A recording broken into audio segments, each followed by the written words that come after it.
Dale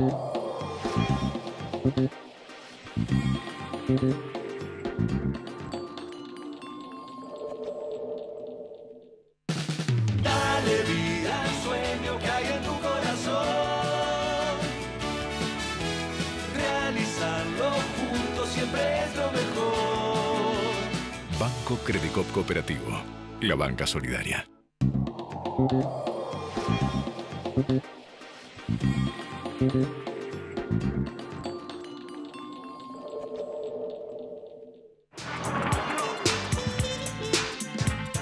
¿Qué tal? ¿Cómo les va? Bienvenidos a esta nueva edición de la Cultura del Trabajo. Y ya, bueno, en lo que va de marzo, metiéndonos de lleno en la realidad nacional. Con un discurso de un presidente que es una pieza, ha sido una pieza digna del surrealismo, donde todo parece el mundo al revés, todo lo que nosotros entendemos y damos cuenta de la realidad, este hombre, bueno, vio todo lo contrario, ¿no? Es cierto que hay tantas realidades como interpretaciones se pueden hacer de la misma, pero hay un límite. Y decir que las cosas van bien cuando siempre van mal y estamos con situaciones de pobreza cada vez más acuciantes, con una economía que se derrumba, un presidente diciendo cosas solo para su electorado, solo para la gente que lo vota, realmente resulta alarmante, porque si esa es la preparación que tiene para enfrentar los problemas del país, bueno, estamos mal, ¿no, Hugo? ¿Verdad, Claudio? ¿Qué tal? Buenas noches. Mal. Sí, tenemos que resaltar esto, el discurso de la semana pasada del presidente en la apertura de las sesiones, en donde dijo que había creado 700.000 puestos de trabajo, que bajó la inflación. Bueno, todo esto realmente no se condice con la realidad, lo dijimos en el programa pasado. Y tenemos que resaltar algo en lo que el presidente se olvidó de tergiversar, Claudio, podría ser, que es la educación. Uno de sus grandes pilares. Verdad. Por eso hoy nos vamos a meter de lleno en lo que es la educación y en lo que durante el mandato de Mauricio Macri, María Eugenia Vidal y bueno, Horacio Rodríguez Larreta, pareció ser el clásico posverano. Se tomaron las vacaciones, no convocaron nunca a los docentes para la paritaria y todos los años al inicio de clases recién se preocupan por empezar las clases. Tenemos que decir que esto no es culpa de los docentes, que vienen reclamando siempre 6 meses antes del inicio de clase la paritaria, y ahora hay que decir que esta tiene más de un año de reclamo porque el año pasado directamente no la abrieron y la impusieron la paritaria, Claudio, hay que decir esto. Terminó no cerrando y por eso tenemos hoy un invitado calificado. Muy calificado. Roberto ¿Cómo estás, Baradel, Roby? buenas noches. ¿Qué tal? Buenas noches. Les agradezco la invitación. Y te escuchaba a vos relatando los hechos. Qué diferente sería, ¿no?, si los medios de comunicación y los periodistas relataran los hechos con veracidad como lo planteaste vos recién. Que la convocatoria son meses antes que venimos haciéndola para que nos convoquen y terminan sobre el inicio del ciclo lectivo, convocando sobre el inicio del ciclo lectivo. Y unas cosas que vos decías, la preparación del presidente, bueno, porque no tuvo que caer en la escuela pública, claro, terminó con esa preparación. Pues la verdad que es lamentable que haya hecho ese discurso cuando la gente la está pasando muy mal. Una de las características, te digo, nos está alarmando mucho, aparte de la infraestructura y todo lo que vayamos a hablar.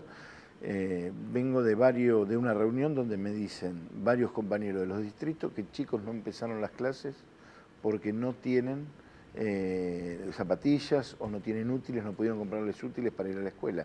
Y eso es alarmante. Está pasando en varios lugares, en La Plata, en Florencio Varela, en Lanús, en Merlo, en diferentes lugares me han dicho que se dan este tipo de situaciones. Ahora, hay una especulación y un juego perverso por parte del gobierno, que es llevar esto hasta esta fecha para ver quién paga el costo. Llevamos hasta, como lo relataba recién Hugo, lo llevamos hasta el último momento, cuando hay que empezar las clases. Te echo la culpa a vos. Entonces termina siendo una especulación mediática. A ver quién tiene la culpa, a ver quién queda como culpable en todo esto. Sí, y la verdad que los pibes, bueno, es lo que vos decís, ¿no? No, o sea, y es preocupante, yo te digo, en eso sí es alarmante. Y el tema de infraestructura. El lunes tenían que empezar las clases, nosotros hicimos una medida de fuerza de 48 horas y nos sumamos además, adherimos al paro internacional de mujeres, que por otra parte fue muy fuerte en la Argentina, fue en los lugares, bueno, que más conciencia se ha tomado, ¿no?, en la lucha que han encabezado las compañeras, las mujeres de este país ha sido ejemplo en el mundo. Bueno, respecto a eso te puedo frenar un cachito Sí. ahí porque el Ministerio de Modernización, hoy Secretaría de Modernización, mandó a descuento ese paro. ¿Hubo también algo similar en la provincia de Buenos Aires? con los Vergonzoso, docentes? sí, han planteado el tema del descuento. Descuento por el paro de mujeres. Claro, por el tema del paro de mujeres, cuando no están invirtiendo la cantidad de dinero necesario para prevenir las situaciones de violencia concretamente o que actúe la justicia con otras características o la asistencia a las víctimas y demás. O sea, hacen una protesta por el paro. Venimos discutiendo licencia de género, por violencia de género. Hace 2 años venimos discutiendo, todavía no se firma como acuerdo paritario, pero sí te descuentan la adhesión al paro de mujeres. Ustedes tienen un doble carácter como gremio.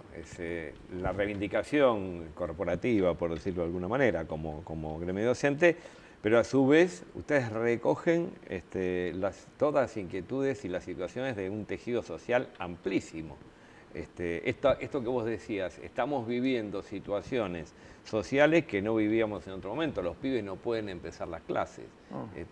No pueden empezar, porque los papás no tienen trabajo y no tienen dinero para comprar útiles o zapatillas o mandarlos a la escuela, o porque la escuela, hoy yo subí varios tweets de escuelas de cuestiones de infraestructura que no pudieron empezar las clases. Son miles de chicos que no pudieron empezar las clases en la provincia de Buenos Aires. En el caso de Moreno no es Carmental. No, por cuestiones de infraestructura, por falta de nombramiento de cargos, varias situaciones se vienen dando. Entonces, y que los chicos un papá que no puede mandar a su chico a la escuela porque no tiene los elementos, la verdad que el Estado debería asistir. Más un gobierno que está en el Estado, al frente del Estado y ha generado una crisis fenomenal, ¿no? Entonces, debería tener determinados resguardos para de alguna manera amortizar esa caída estrepitosa en la calidad de vida de los argentinos. Pero lamentablemente no lo hace y llega a este punto, ¿no? Chicos que, siendo la escuela pública y gratuita,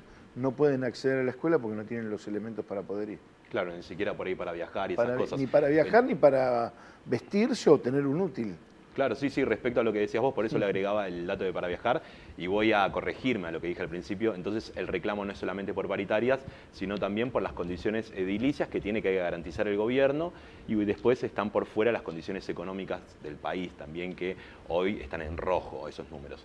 Pero metiéndonos de lleno en el acuerdo paritario, ¿cómo está la situación hoy con la gobernadora María Eugenia Vidal?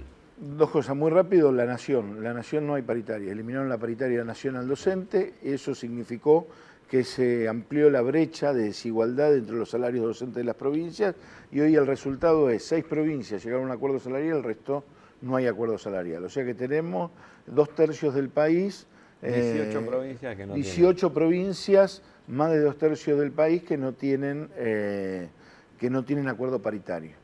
Segunda cuestión, en la provincia han hecho una oferta, cláusula de actualización automática 2019, que hay que discutir algunas cosas, pero en términos generales acompaña la inflación. Hay que discutir si es mensual, si es trimestral y demás, pero accedieron a lo que nosotros le reclamamos el año pasado.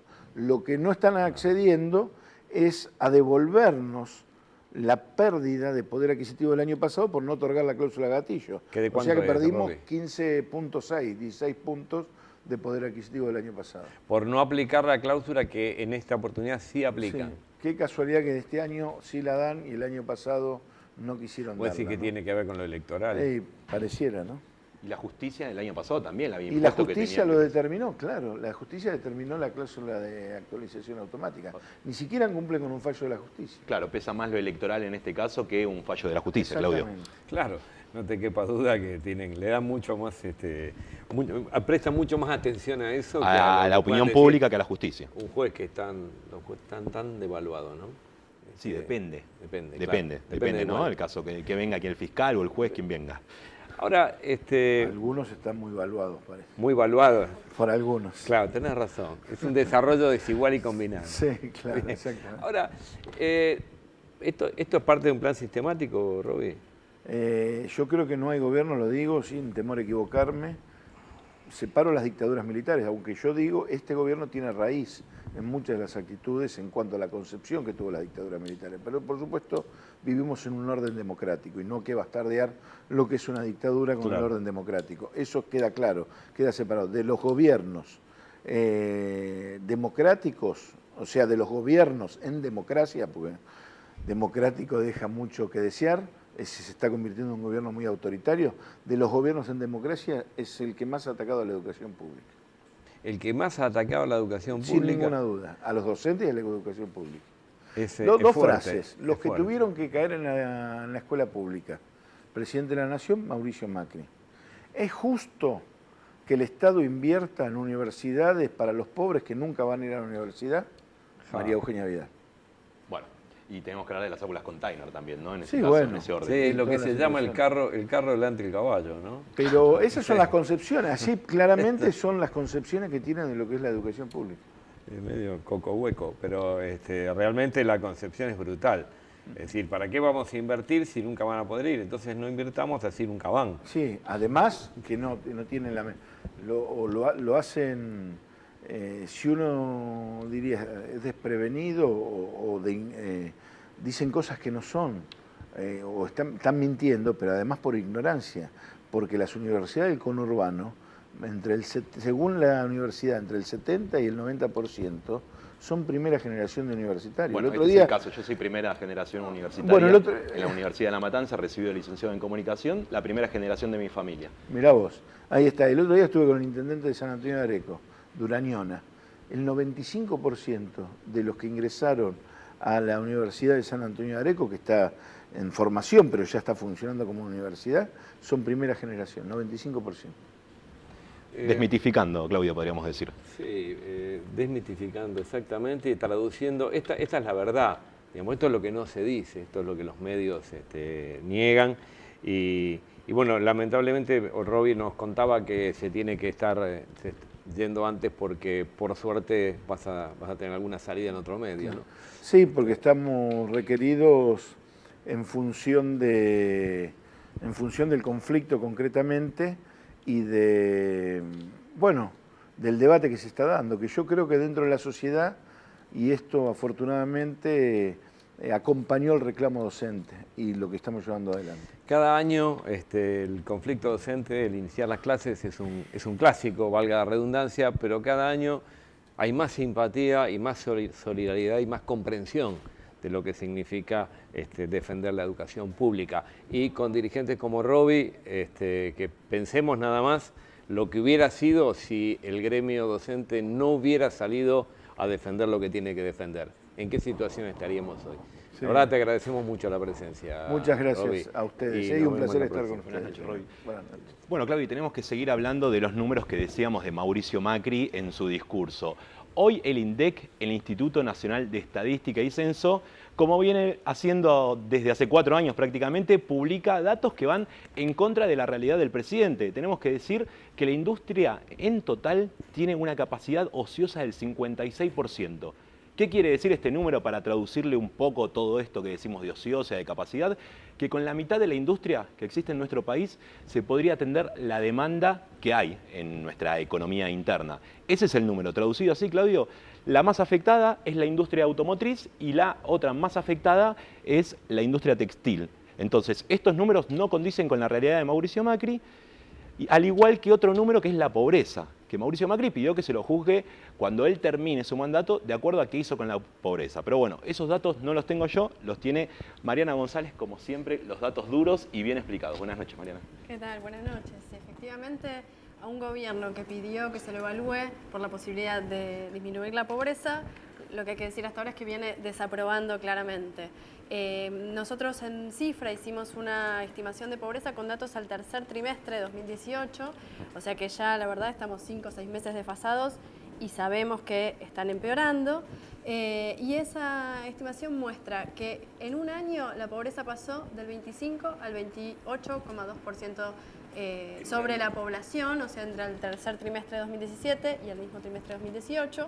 Esto que puede parecer un poco abstracto, si lo traducimos, estamos hablando de 1,5 millones más de personas viviendo en hogares que están en situación de pobreza, a lo que sus ingresos no les alcanza para comprar una canasta básica de consumo, que incluya la alimentación y las otras cuestiones que tienen que ver con la subsistencia. Son 12.600.000 personas en esta situación, la verdad que es grave. De los 44 que ya somos, estamos hablando de la pobreza medida con la propia metodología del INDEC, los propios números que usa el INDEC, que nosotros estimamos con sus bases de datos y que, como decía antes, sabemos que está profundizándose y está empeorando la situación. Y se ve especialmente grave la pobreza en la niñez, en los hogares que tienen niños, niñas y adolescentes. En ese grupo de población ya hay más de 4 de cada 10 que están en situación de pobreza. Hace un rato nada más, 4 de cada 10. Es el 42,8%, es más que 4 de cada 10 y aumentó también en el último año. Decía Roberto Baradel de chicos que no podían ir a la escuela porque sus padres no tenían para comprarle los útiles o las zapatillas. Bueno, estos números duros están reflejando esa realidad. E incluso hay un grupo de la población que está todavía más afectado, que son los que están en situación de indigencia, los que ni siquiera pueden cubrir la canasta básica de alimentos, ni pensar en las otras cosas.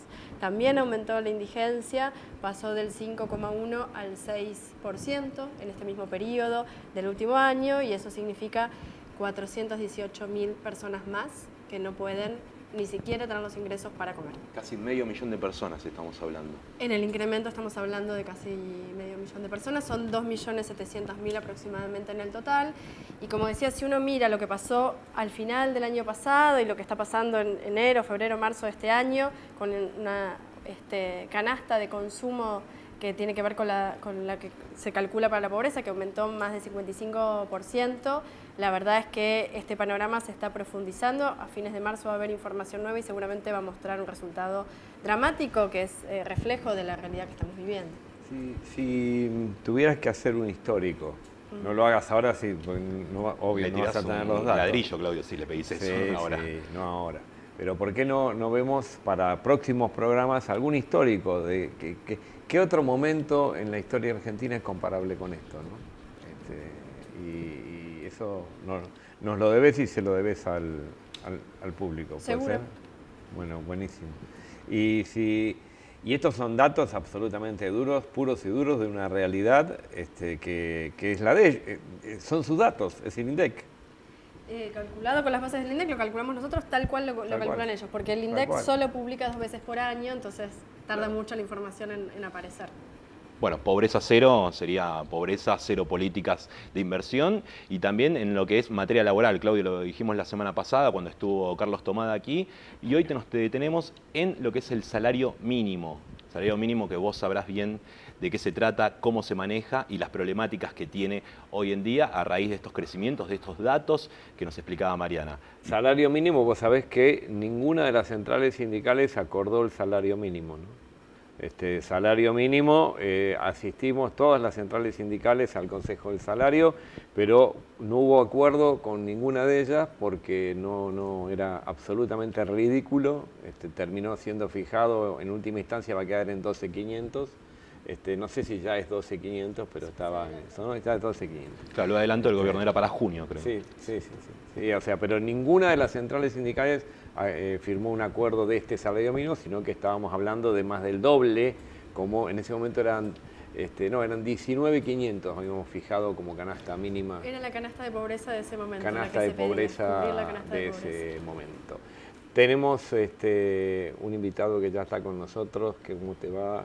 Querido Luis Roa, abogado ¿cómo laboralista. ¿Qué tal? Buenas noches. Un gusto nuevamente. Bueno, nos detenemos en lo que es salario mínimo. ¿Qué podemos decir de esto? ¿Cómo ves la actualidad de la paritaria? También un poco un panorama de lo que veníamos hablando con Roberto y respecto a esto del salario. El salario ínfimo. Ínfimo. Bueno, Está muy bueno. este gobierno dijo algo ya de movida cuando vetó, apenas asumieron, un proyecto que se había convertido en ley, en el sentido de tener un salario mínimo por actividad, que fijara a la vez las pautas para cada paritaria. No fueron tontos, en esto fueron muy estratégicos y de movida eso fue vetado por Macri, expresamente en el 2016. Era dirigismo, ¿no? El famoso dirigismo. Ojo, estuvo vigente la vieja ley de contrato de trabajo y lo había derogado la dictadura. Ah, mirá. Pero después sistemáticamente lo que ha ido y operando sobre el salario mínimo. Primero sobre el salario mínimo que sirve como base para todo el espectro paritario y luego operar directamente sobre las paritarias. Lo que claramente, acá Mariana seguramente no me va a dejar mentir, es que están trabajando denodadamente por ir redistribuyendo el ingreso, ir redistribuyendo la renta y fundamentalmente ir deprimiendo la capacidad adquisitiva del sector trabajo.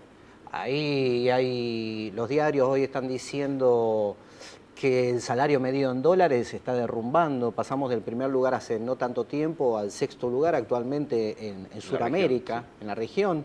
En el último año... Del primero al sexto lugar en la región. Sí, sin ir más lejos. Estamos ahí peleando con Venezuela.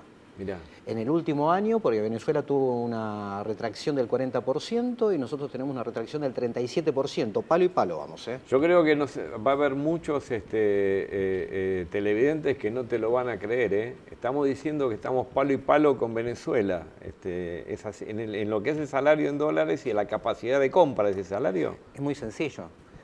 Con tu salario mínimo en el año 2015 comprabas $580.